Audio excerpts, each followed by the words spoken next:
ನಾ ಎದಕ್ಕೂ ಉಪಯೋಗನೇ ಇಲ್ಲ, ಎಲ್ಲ ನಂದ ತಪ್ಪು, ನಂಗೆ ಗಡಂತರೂ ಇದನ್ನು ಮಾಡೋಕ್ಕಾಗಂಗಿಲ್ಲ. ಈ ಮಾತು ಅವಾಗವಾಗ ನಿಮ್ಮಷ್ಟಕ್ಕೆ ನೀವು ಅನ್ಕೊತಿರ್ತೀರಲ್ಲ, ಹಂಗೆ ಅಂದ್ಕೊಳ್ಳೋದ್ರಿಂದ ನಿಮ್ಗೆ ಬೇಜಾರಾಕೈತಿ. ಈ 3 ಸೆಂಟೆನ್ಸ್ ನಾವು ಚೇಂಜ್ ಮಾಡಿದ್ವಿ ಅಂತಂದ್ರೆ ನಮ್ಮಷ್ಟಕ್ಕೆ ನಾವು ಭಾಳ ಚೇಂಜಸ್ ಮಾಡ್ಕೋಬೋದು. ಒಂದೇದ್ದು, ನಾ ಎದಕ್ಕೂ ಉಪಯೋಗ ಇಲ್ಲ ಅನ್ನೋದಕ್ಕಿಂತ ನಾ ಟ್ರೈ ಮಾಡಾಕತ್ತೀನಿ, ನಾ ಕಲಿಯಾಕತ್ತೀನಿ, ನಾ ಹೊಸದು ಏನೋ ಮಾಡಾಕತ್ತೀನಿ ಅನ್ನೋದ್ರಿಂದ ನಿಮ್ಮದು ಗ್ರೋತ್ ಫ್ಯಾಕ್ಟರ್ ಇಂಪ್ರೂವ್ ಆಕೈತಿ. ಗ್ರೋತ್ ಇಂಪಾರ್ಟೆಂಟ್, ಪರ್ಫೆಕ್ಷನ್ ಅಲ್ಲ. ಎರಡನೇದ್ದು, ಎಲ್ಲ ನಂದ ತಪ್ಪು, ಹಿಂಗೆ ಅಂದ್ಕೊಳ್ಳೋದ್ರಿಂದ ನಿಮಗೆ ಗಿಲ್ಟ್ ಫೀಲ್ ಆಕೈತಿ. ಅದನ್ನೇನಂತ ನೀವು ರಿಪ್ಲೇಸ್ ಮಾಡ್ಬೋದು, ನನ್ನ ಕೈಯಾಗಿ ಈ ಟೈಮ್ನಾಗ ಏನು ಆಕೈತಲ್ಲ ಅದನ್ನು ಬೆಸ್ಟ್ ಮಾಡಾಕತ್ತೀನಿ.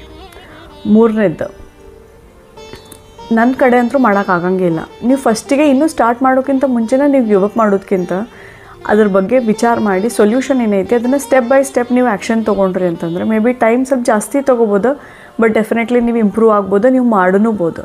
ಅಂಥ ಟಾಸ್ಕ್ ನೀವು ಕಂಪ್ಲೀಟ್ ಮಾಡಿದಾಗ ನಿಮಗೂ ಖುಷಿ ಅನ್ನಿಸ್ತೈತಿ, ನಿಮಗೂ ಕಾನ್ಫಿಡೆನ್ಸ್ ಬರ್ತೈತಿ. ಈ ಮಾತನ್ನು ನಿಮ್ಮಷ್ಟಕ್ಕೆ ನೀವು ದಿವಸ ಹೇಳ್ಕೊಂಡ್ರಿ ಅಂತಂದ್ರೆ ಡೆಫಿನೆಟ್ಲಿ ಭಾಳ ಅಂದ್ರೆ ಭಾಳ ಇಂಪ್ರೂವ್ ಆಗ್ತೈತಿ. ನಿಮ್ದು ಇನ್ನರ್ ವಾಯ್ಸ್ ಚೇಂಜ್ ಆಗ್ತೈತಿ. ಯಾವಾಗೂ ನೀವು ಬೇರೆಯವರಿಗೆ ಚಲೋ ಇರೋದು ಇಂಪಾರ್ಟೆಂಟ್, ಆದ್ರೆ ನಿಮ್ಮಷ್ಟಕ್ಕೆ ನೀವು ಭಾಳ ಚಲೋ ಇರಬೇಕು. ಅಂದ್ರೆ ನೀವು ಖುಷಿ ಇರ್ತೀರಿ, ಇನ್ನೊಬ್ಬರು ಖುಷಿ ಆಗ್ತಾರೆ. ನೀವು ನಿಮಗೆ ರೆಸ್ಪೆಕ್ಟ್ ಕೊಟ್ರೆ ಬೇರೆಯವರು ನಿಮಗೆ ರೆಸ್ಪೆಕ್ಟ್ ಕೊಡ್ತಾರೆ. ನಂಗೆ ಅನಿಸ್ತೈತಿ ನೀವು ಇವತ್ತಿಂದ ಇದನ್ನು ಫಾಲೋ ಮಾಡ್ತೀರಿ ಅಂಥೇಳಿ. ನಿಮಗೆ ಈ ವಿಡಿಯೋ ಸೇರಿತ್ತಂತಂದ್ರೆ ಲೈಕ್ ಮಾಡಿರಿ, ಶೇರ್ ಮಾಡಿರಿ, ಕಮೆಂಟ್ ಮಾಡಿರಿ, ಆಮೇಲೆ ಫಾಲೋನೂ ಮಾಡಿರಿ. ನಮಸ್ಕಾರ. ನಾನು ನಿಮ್ಮ ಮಗಳು ರೇಷ್ಮಾ ಶಿವಳ್ಳಿ. ಜೊತೆಗೆ ಕಲಿಯೋನು ಜೊತೆಗೆ ಬೆಳೆಯೋನು.